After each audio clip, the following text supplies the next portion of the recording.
In today's video, we're going to be chatting about ways to become more organised, even if you think you can't. Hi Mama, I'm Chloe. I'm the owner and creator behind Keshinomi.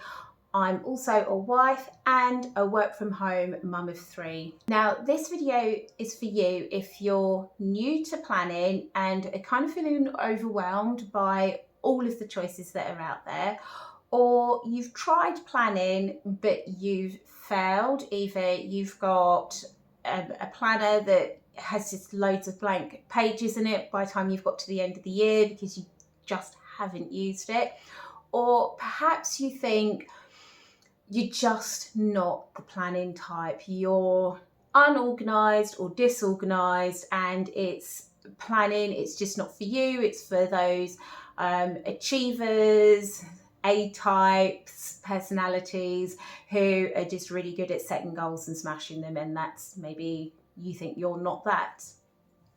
I want to tell you that I think you can. I think anyone can start planning, but there has to be a few little, let's say, challenges that you're going to face that you'll have to overcome.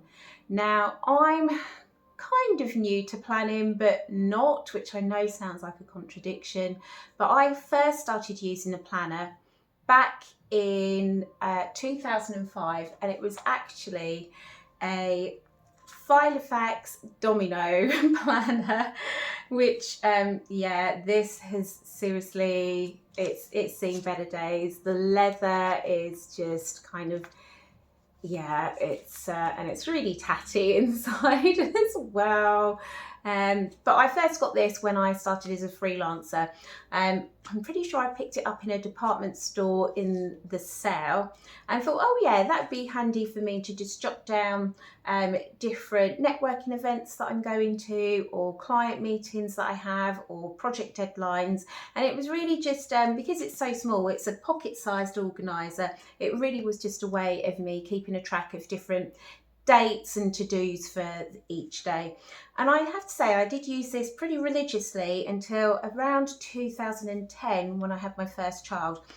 I know this because the last set of yearly inserts is dated 2011 and they are pretty blank. So I fell out of my planning habit.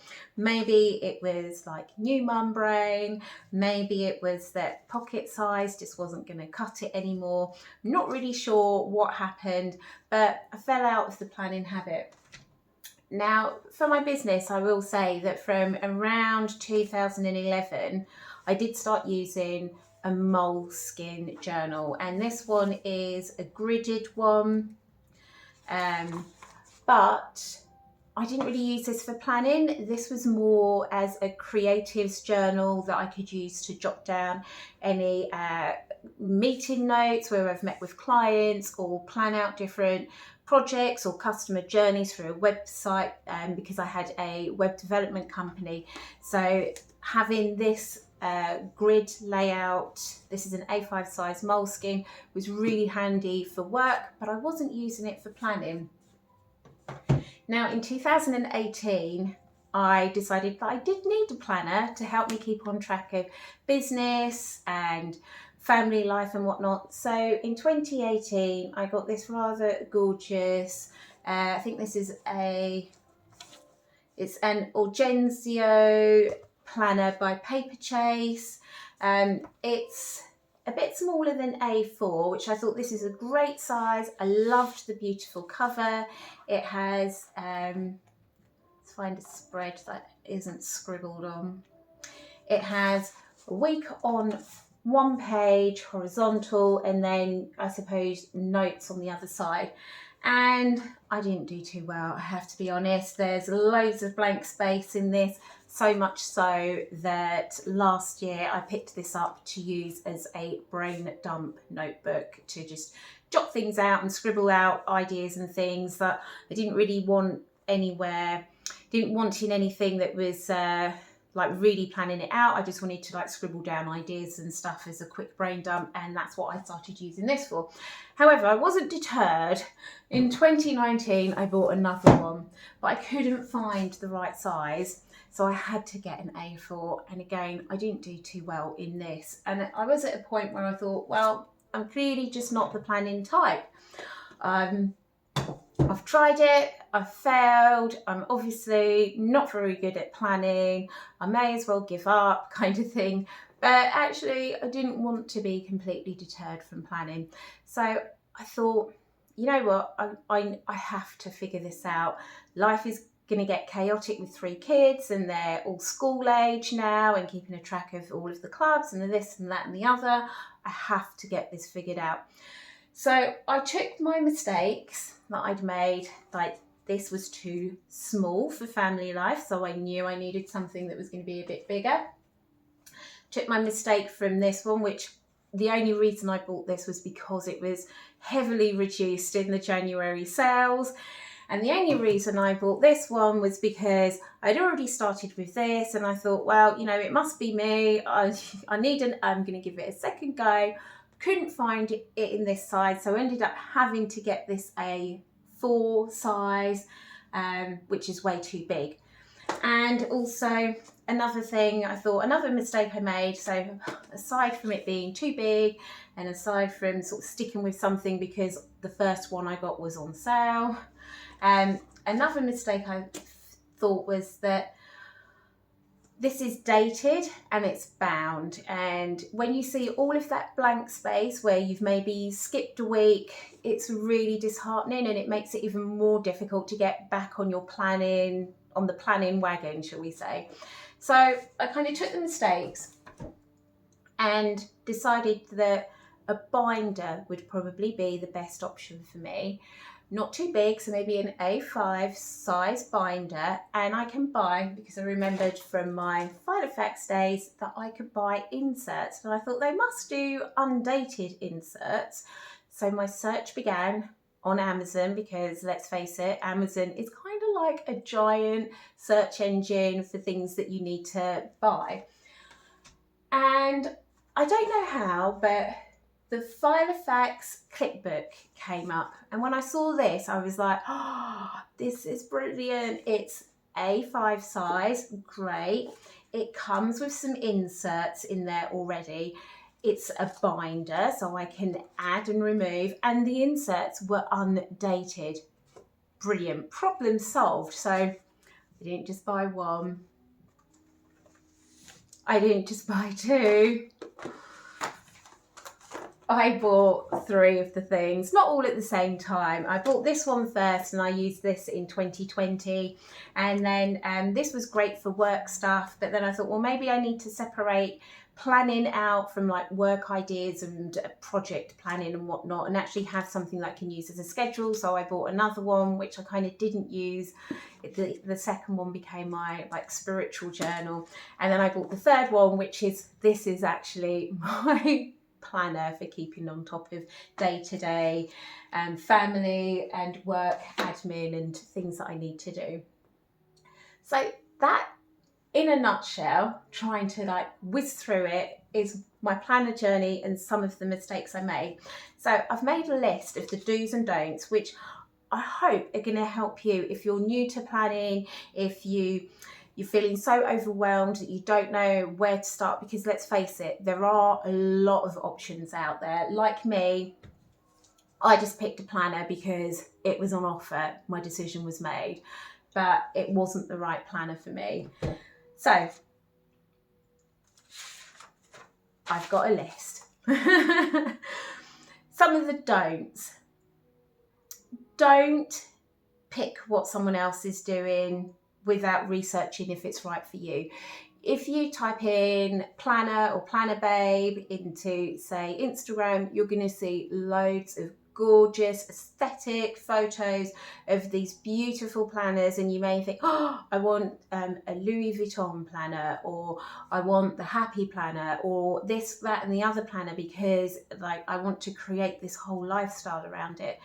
Now, planners are expensive, I'm not going to lie. Like the Clipbook, I think is about £20 to £30. I could have just bought a plastic A5 binder for like a few quid, but when you go label, it is going to cost you more. So don't just pick something because someone else is using it and you want to emulate their lifestyle. Do your research and see whether it's going to be right for you. Don't grab a bargain. I mean, I've said it a few times now because I've made that mistake. I stuck with this for years and then fell out of my planning habit because I'd picked this up as a bargain in a department store and I didn't learn my lesson. I went to a massive planner because again, it was a bargain, but it wasn't right for me. So don't pick a planner just because it's heavily reduced in the January sales. You need to do your research to make sure it's going to be right for you. Don't become overwhelmed with all of the choice. When you've got so much choice in front of you, sometimes you don't make a decision because you don't know where to start, and it's easier to do nothing than to take a chance on something because there might be a fear of getting it wrong. So try not to feel overwhelmed with the choice. My do's are going to help you sift through all of that decision making process. And my final don't before we move on to the do's is don't feel like a failure. Just because you couldn't get it right the first time, it doesn't mean you're a failure. You know, I really did feel beat down when I failed, not just once, but twice in these planners. Seeing all of that blank space, especially because it's dated, it was really disheartening and I was ready to give up. But I'm here to say, please, please don't give up. It's not you, it's probably your planner. So on to the do's. Do take failure as feedback, or to put it another way, and I don't know who this quote is from, failure is something you pass on the road to success. I know it's a cliche, but it's all a journey. And if you do take your failures as feedback, then you can find something that's perfect for you. Just like I went through my failures. Okay, this was too small. This was bound and dated and too big. So taking those and maybe flipping them. If it's too small, then the opposite of that would be finding something a bit bigger. If it's too big, then find something that's in the middle. So take your failures, don't view them negatively, do view them as the positive feedback that's going to help you refine your planner and bring you to what they say is known as planner peace. The next do think about why you need a planner. Now this is really important because again, if you're looking to Instagram or Pinterest or even YouTube and you're seeing all of these amazing planners, all these aesthetic lifestyle pictures, really creating the dream organized life, then you're not really doing it, you're not really picking a plan or trying to get into a planning habit for the right reason. You're just doing it to emulate something that you've seen, and emulating that might not be the right thing. And I know I've already said it once in this video, I have to say it again because it's so easy to fall in that trap. I know when I decided to get back into my planning really this year, where I've taken what I've learned from working through the Filofax and I've actually gone a step further, and I'll share that in another video, otherwise this will be crazy long. But I've taken again what I've learned in here to buy a new planner, which I'm so excited about to use for 2022, but to take that and get another planner.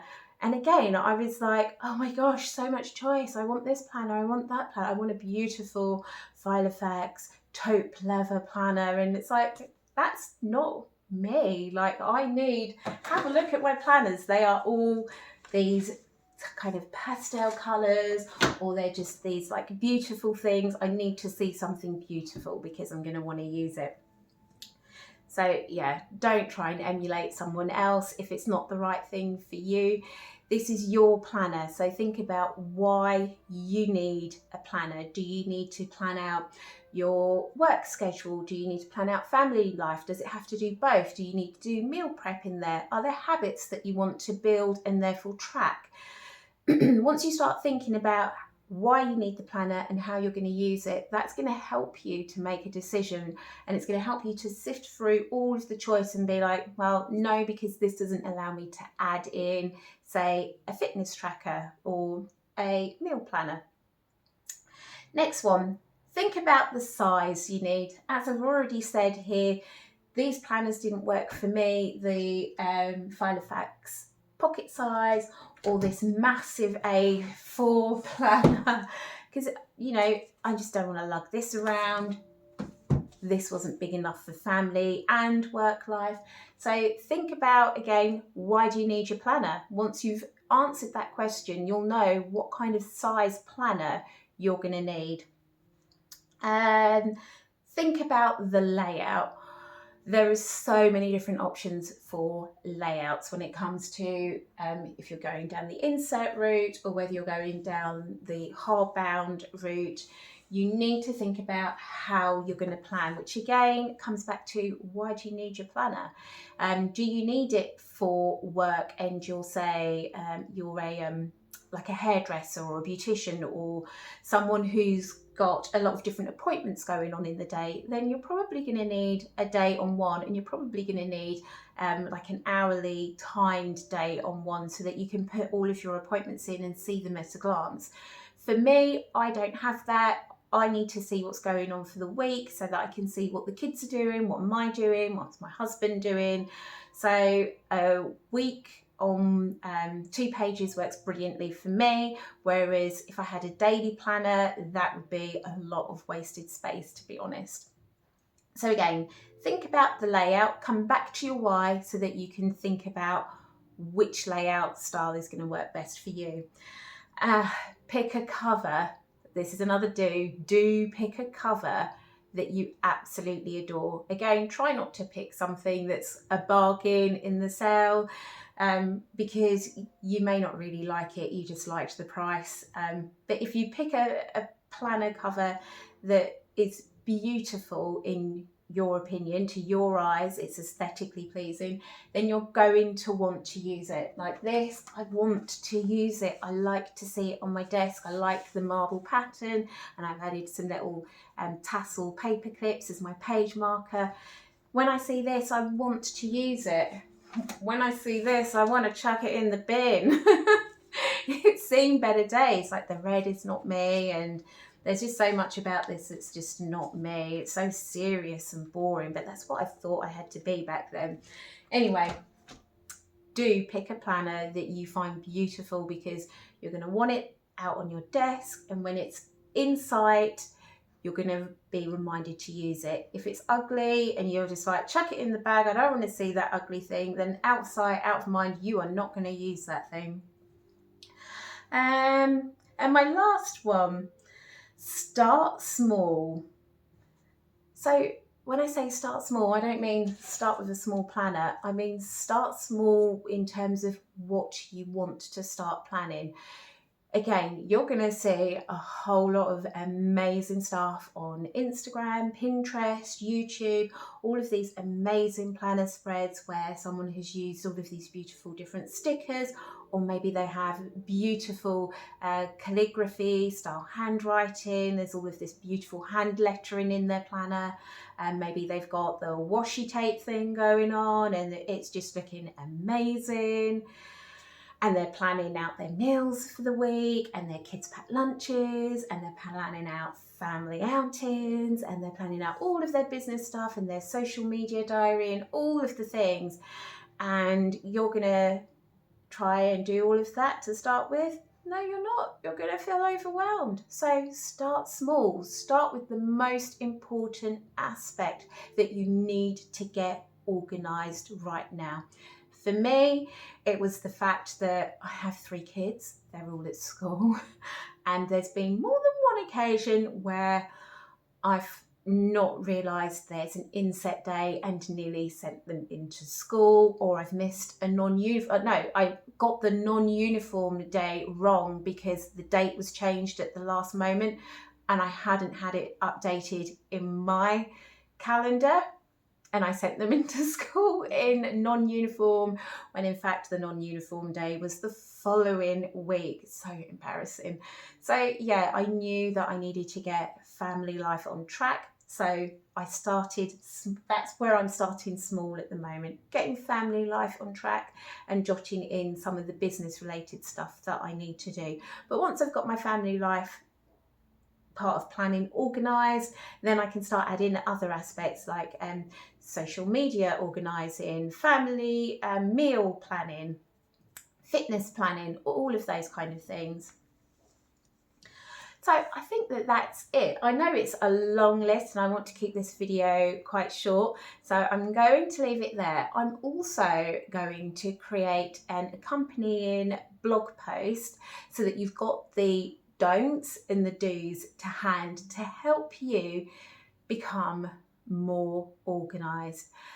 So I take this opportunity to thank you for making it to the end of the video. If you liked what you've heard and you found it useful, it would be really helpful to me if you gave this video a thumbs up. Perhaps consider subscribing to my YouTube channel, because I'm going to be sharing my planner journey. Over here I've got my 2022 planner. I'm going to do a little sneak peek because it's just so gorgeous. It's Filofax. Again, I'm a Filofax girl, what can I say? It's a Filofax A5 planner. It is a dated planner, but I am going to completely change the interior of this planner because it's not going to work for me. But the cover is just gorgeous. That's the gold on it. So yeah, I'm really excited to share that, but I will share that in another video. So yeah, bye bye for now, mamas.